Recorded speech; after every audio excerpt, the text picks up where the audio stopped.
Em homenagem ao 20 de setembro, o Museu do Inter selecionou 20 curiosidades sobre o primeiro time a reinar no Rio Grande do Sul, o Rolo Compressor. Equipe pioneira sob diversos aspectos, revolucionou o futebol do sul do Brasil e deu poder de representatividade ao povo gaúcho, transformando o Inter em clube do povo.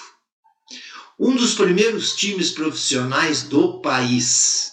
Muito se fala sobre o sucesso do Rolo Compressor, mas ao que isso se deve?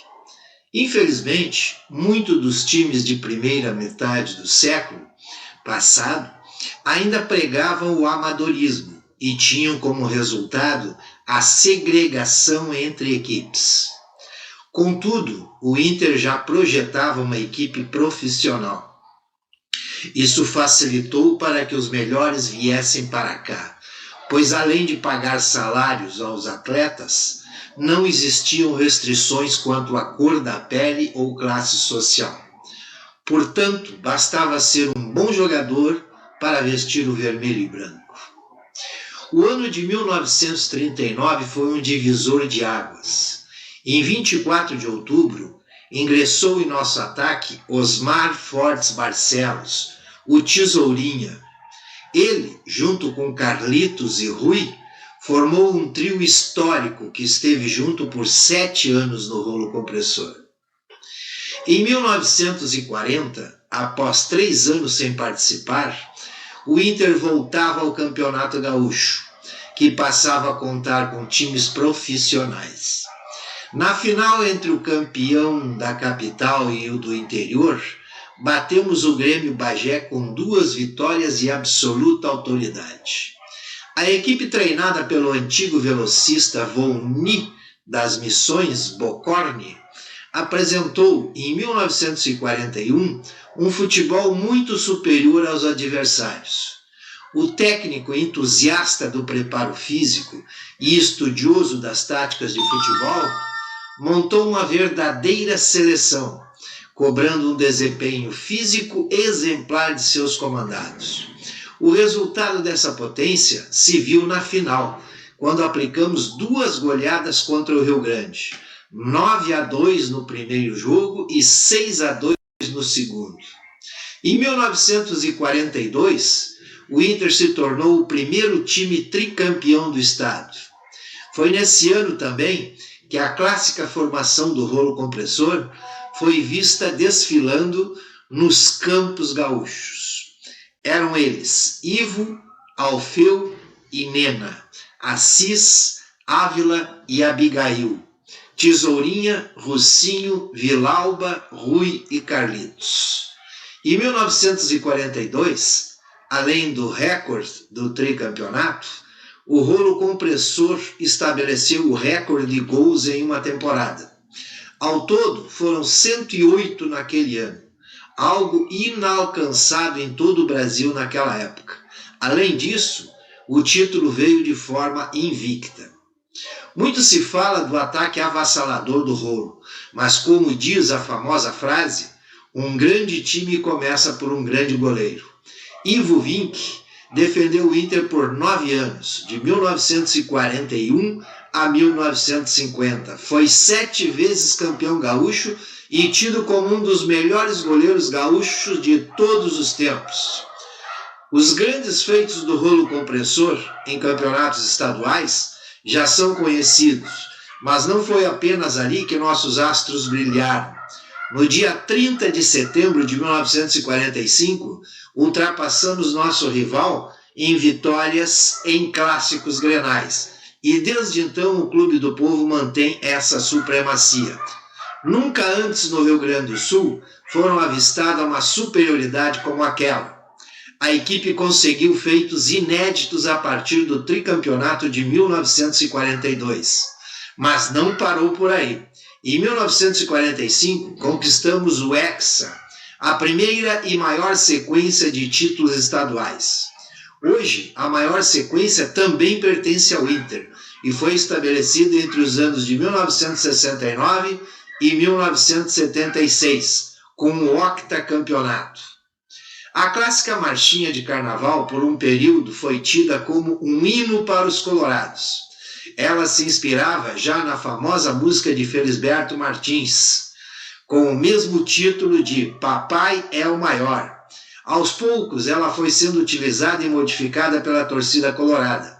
Uma das suas versões faz alusão ao hexacampeonato de 1940 a 1945, com a frase Papai é o maior, 6 vezes sem rival.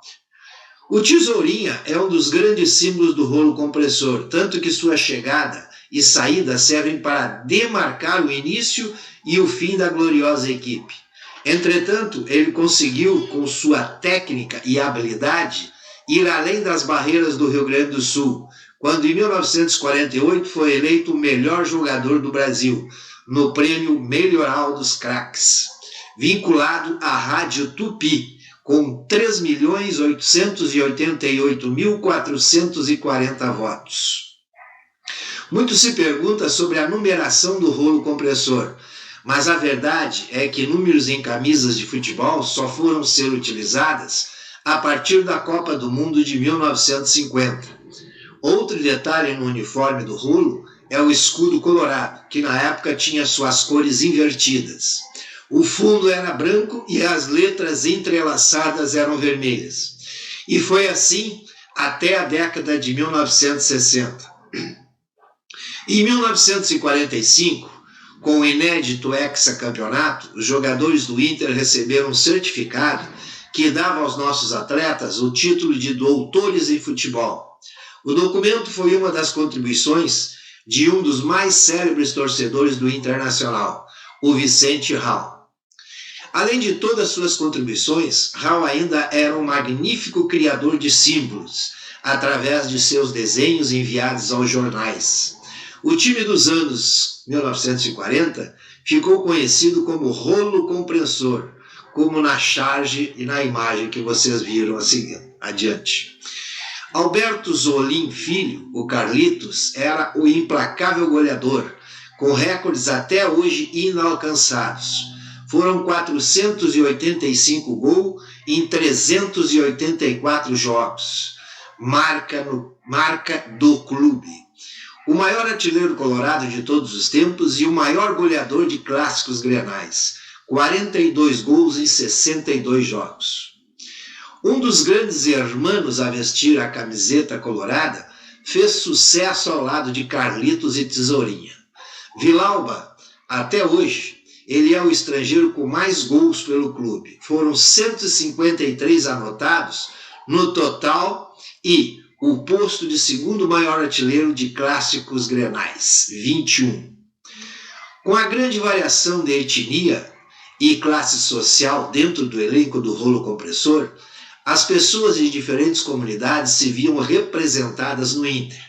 Com isso, nossa torcida ganhou a particularidade de não ter particularidades. Era do povo para o povo. Com a proximidade das diversas comunidades do Rio Grande do Sul, a torcida colorada começou a sofrer dos mais diversos preconceitos, dos times que ainda eram fechados a grupos específicos. Com isso, as representações em charges de jornais começaram a vincular a imagem do Inter com a figura de um menino negro de vestes humildes. Além disso, preconceituosos atrelavam as vitórias do Inter a magias e mandingas. Com o passar dos anos, ambas representações foram unidas e surgiu o menino negro e mágico como nosso representante, o Saci. Para construir um estádio sobre as águas, foi necessário o apoio da nossa torcida. A campanha do tijolo de 1967 contou com a ajuda e divulgações dos nossos ídolos dos anos 40 e 50. Os principais a promoverem a campanha foram Tesourinha e Carlitos. O último remanescente, João Crescêncio, faleceu em 2021, aos 102 anos. Assim, todos os astros brilham eternamente na memória. Um elenco único que mudou a realidade do nosso futebol. Gaúchos, compressores, doutores e do povo, mas acima de tudo, colorados.